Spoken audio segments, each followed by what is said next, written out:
So next हमने start करना था पावर ऑफ डिस्ट्रिक्ट फॉर्म। तो डिस्ट्रिक्ट फॉर्म का जो पार्ट्स क्या होती है, मींस जब हम वहाँ पे उस काउंसिल में जाते हैं, ठीक है, उसके पास कौन कौन सी पावर, ये उसके पास वो सारी पावर है जो एक सिविल कोड के अंडर होती है, ठीक है, on code of civil procedure 1908 while trying to sue in respect of following matters, namely summoning, enforcing attendance and defendant or witness or examining witness on oath।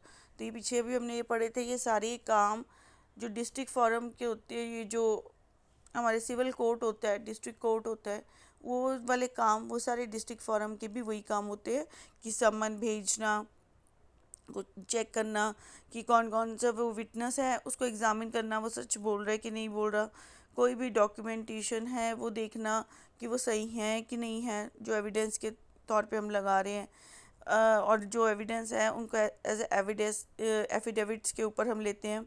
The requisition of concern analysis, कोई भी test, कोई laboratory से test करवाना है, checking करवानी है, कोई food adulteration वाला कुछ इशू है, तो वो सारी एग्जामिन, वो सारी चीज़ें कौन करेगा, डिस्ट्रिक्ट फॉरम। नेक्स्ट हमारा है reliefs available to consumer. Consumer के पास क्या क्या चीज़ें अवेलेबल है। एक तो सबसे पहले टू रिमूव द डिफेक्ट सबसे पहला रिमूव क्या होएगा उनके पास, डिफेक्ट ही रिमूव कर सकते हैं, ठीक है, लेबॉर्ट्री से अगर वो प्रोडक्ट में से। To replace the goods, goods को रिप्लेस करवा सकते हैं, कंज्यूमर के पास ये राइट है, ठीक है। To return the complainant price, जो कंप्लेंट जो कंज्यूमर है उसका प्राइस वापस उसको मिले, रिफंड हो पैसे, ठीक है।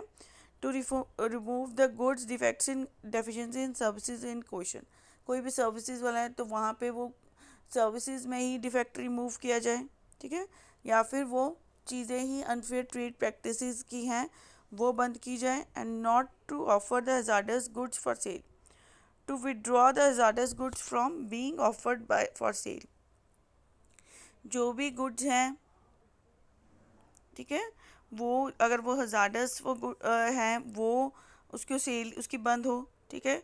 कोई भी अगर मार्केट में वो प्रोडक्ट है, वो अडल्ट्रेटेड प्रोडक्ट अवेलेबल है, उसको रिमूव करवा सकते हैं वो। Pay such sum to determine if opinion loss of injury suffer large number of consumer, means अगर कोई लार्ज नंबर ऑफ कंज्यूमर को उसके कारण नुकसान हुआ है तो वो सबको कंपनसेट भी करवा सकते हैं वो डिफेंड जो कंप्लेनेंट होता है। और to issue corrective advertisement to neutralise effect of misleading advertisement, कि कोई मिस लीड एडवर्टीजमेंट्स होती है, आपने देखा होगा। अभी लेटेस्ट एक एग्जांपल है फेयर एंड लवली की, उसका नेम ही चेंज हो गया, ये कंज्यूमर कंप्लेनेंट ने नेम ही उस कंपनी का चेंज करवा दिया, ग्लो एंड लवली करवा दिया, ठीक है। तो वो कहते हैं वो मिसलीड कर रही हैं वो एडवर्टीजमेंट कि गोरेपन के ऊपर, तो इस कारण वो नेम ही चेंज हो गया। तो ये भी एक पार है कंज्यूमर के पास। To provide adequate cost to parties, parties जो भी कॉस्ट उनको पड़ी है तो उनको वो एडुकेट कॉस्ट वापस करी जाए। और प्लस दूसरी क्या है, कोई भी पिनेटिव मीन्स कोई भी पनिशमेंट अगर दी जानी चाहिए तो वो भी जो पार्टी होती है जिसने प्रॉब्लम क्रिएट की होती है तो वहाँ पे उनको पनिशमेंट भी मिल सकती है। Time frame for decision of consumer courts, किस टाइम फ्रेम में वो डिसीजन आता है कंज्यूमर कोर्ट्स का। The complainant should be decided by redressal forum as far as possible within a period of 3 months from the date of notice received by opposite party where the complaint does not require analysis, test and the commodities within 5 months if required analysis or testing of commodity, तो at least with in a period of 3 months, और notice जो भी received है opposite party को तो उसके बीच में 5 months with including testing जो भी है, तो वो उस टाइम फ्रेम के बीच में ही डिसीजन हो जाता है, ठीक है जी। नेक्स्ट है हमारा वैकेंसीज और defect in appointment not invalidate order, कोई भी वैकेंसीज, ठीक है, कोई भी डिफेक्ट है अगर, तो यहाँ पे हमने उसको नॉट टू इनवैलिडेट ऑर्डर, कोई अगर कोई डिफेक्ट है उसको ऑर्डर के साथ हमने क्रॉस नहीं करना। नो एक्ट और proceeding by the district forum the state commission और the national commission shall be invalid by the reason only existence of vacancy among the members or any defect or constitution thereof. अगर तो कोई वो कहते हैं district forum में state commission में, तो वहाँ पे अगर हम कहें कि हमने जी इस रीज़न से जी वो नहीं दिया, ऑर्डर नहीं दिया, अभी वहाँ पे ये जो हमारा चेयरमैन है अवेलेबल नहीं है या कुछ भी, तो अगर वो चेयरमैन अवेलेबल नहीं है, ठीक है, वो वेकेंट है, तो वहाँ पे जो उसके जूनियर्स होते हैं वो इंटरिम ऑर्डर पास कर सकते हैं, ठीक है. Enforcement of order, District Forum, State Commission and National Commission. The Amendment Act 2002 has substituted Section 25 by new section. It provides as follows. Where an interim order made under Section Act is not complied with District Forum and State Government Commission and National Commission as the case may be, order the property the person not complying with such order to be attached. कि अगर कोई भी interim order दिया गया था तो वहाँ पे अगर फर्दर कोई चेंजेस होती है तो अगर हमने स्टेट कमीशन के पास जाना तो वो ऑर्डर साथ में लगेगा, ठीक है. No attachment made under the sub section shall remain in force for more than 3 months at the end of which the non-compliance continues. The property attached may sold and out of proceeds thereof. The District Forum and State Commission and National Commission may award such damages as it thinks to fit the complainant and shall pay balance. तो यहाँ पे अगर कोई भी ऐसी property है जो आगे फर्दर जो डिफेंडेंट है, मतलब कि उसने अगर उसको कोई फ़र्क नहीं पड़ता, कोई उसने आगे कोई सुध बुध ही नहीं ली, तो उसकी प्रॉपर्टी बेची भी जा सकती है और जो भी उसको बेच के जो कंप्लेनेंट है उसको हम पैसे भी दे सकते हैं, ठीक है, उसको कंपनसेट कर सकते हैं जो भी उसका लॉस हुआ है.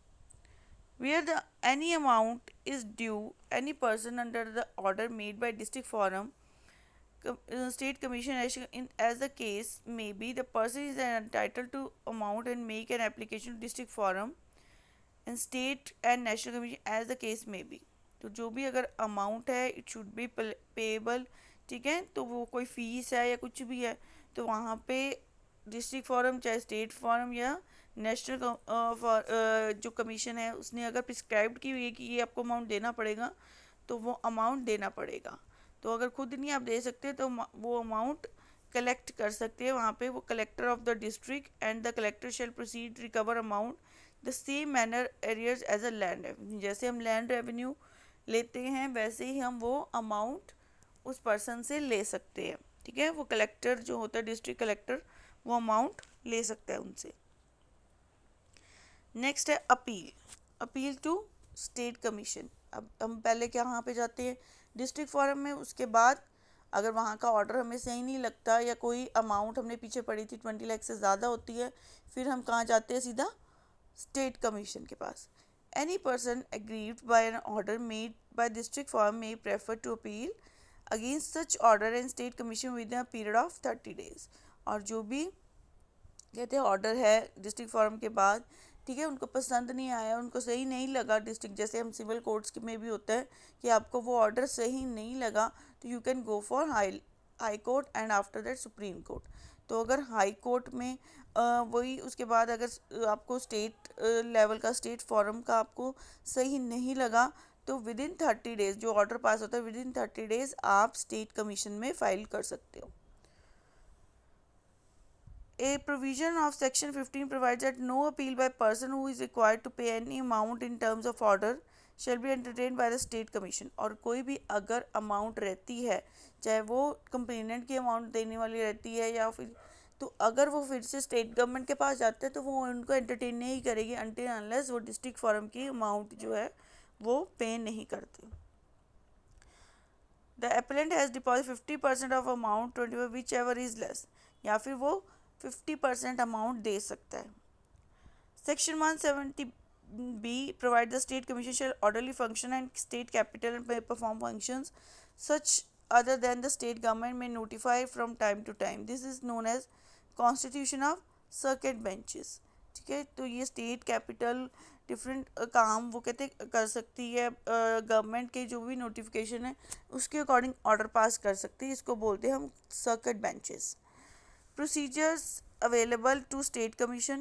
उसके लिए क्या क्या चीज़ें अवेलेबल है स्टेट गवर्नमेंट के पास। Rules made under the disposal of complaints and district forum shall with the such modification as may be necessary be applicable to the disposal of disputes by the state commission। सारे provisions जो आगे district के पास थे वो सारे आगे further pass on हो जाते हैं स्टेट कमीशन के पास। अब नेक्स्ट है appeal to national commission. National commission में क्या होएगा, वही अगर हमें स्टेट कमीशन का सही नहीं लगा तो with in 30 days of order जो पास हुआ है हम नेक्स्ट 30 डेज के बीच में नेशनल कमीशन के पास जा सकते हैं, जैसे हम सुप्रीम कोर्ट के पास जा सकते हैं। तो वहाँ पे भी क्या है कि अगर कोई पेमेंट नहीं दी है तो एटलीस्ट 50% या फिर 55,000 विच एवर इज़ लेस आपको वो पे करना पड़ेगा। और सारे डिस्ट्रिक्ट और स्टेट के हैं वो सारे के सारे फर्दर कहाँ पे पहुँच जाएंगे, जो भी प्रोसीजर्स या रूल्स राइट्स हैं वो नेशनल के पास पहुँच जाएंगे। और जो फाइनली जो अपील की डिस्पोजेबल मींस जो काम ख़त्म होना चाहिए एटलीस्ट उसमें 3 महीने में वो ऑर्डर पास हो जाना चाहिए। ठीक है, नेशनल कमीशन 3 महीने में उसका रिजल्ट दे देगा, वो ऑर्डर दे देगा। Power and procedure applicable to national commission. The provision of section 12, 13, 14 and rules made under the disposal of complaints by the district forum shall be applicable to the disposal of disputes by national commission। कोई भी provision regarding section 12, 13, 14 जो भी rules बने हुए हैं कि complaint कैसे dispose of होंगी, तो वो सारे रूल्स क्या है नेशनल कमीशन को अबाइड करने पड़ेंगे।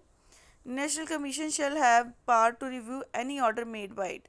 कोई भी ऑर्डर पीछे जो पास हुआ है उसको रिव्यू कर सकता है नेशनल कमीशन, उसको as a same as it अगर उसको लगता है तो उसको एज इट इज़ भी वो आगे फर्दर सेम ही ऑर्डर पास कर सकता है। Part two set aside x parte orders। Section 22A provides that where an order is passed by the National Commission ex parte against the opposite party or complainant as the case be, aggrieved party may apply to Commission to set aside the set order to interest of justice. ठीक है, कोई भी order है वो बिल्कुल national commission उस order को remove भी कर सकता है, असाइड मतलब कि सेट असाइड शायद बिल्कुल अलग कर देगा कि ये चीज़ नहीं हो सकती। ठीक है, या फिर उसी रूल को वो सेम आगे फर्द कर सकता है। ठीक है, आगे अगर नेशनल कमीशन को ये भी लगता है कि ये स्टेट का ही काम है तो वो स्टेट कमीशन को वो जो है केस वो दोबारा से ट्रांसफ़र कर सकता है। ठीक है, सर्किट बेंचेस वही सेंट्रल गवर्नमेंट नोटिफाई करती है टाइम टू टाइम, जो भी फंक्शन जो चेंजेस करने हैं वो सर्किट बेंचेस में आएगा। और vacancy in the office of president, इसमें क्या है कि when the office of president of district forum state और national as case may be is vacant और the person occupying such office is by reason absence और otherwise unable to perform duties shall be performed by senior most member of district forum state और national.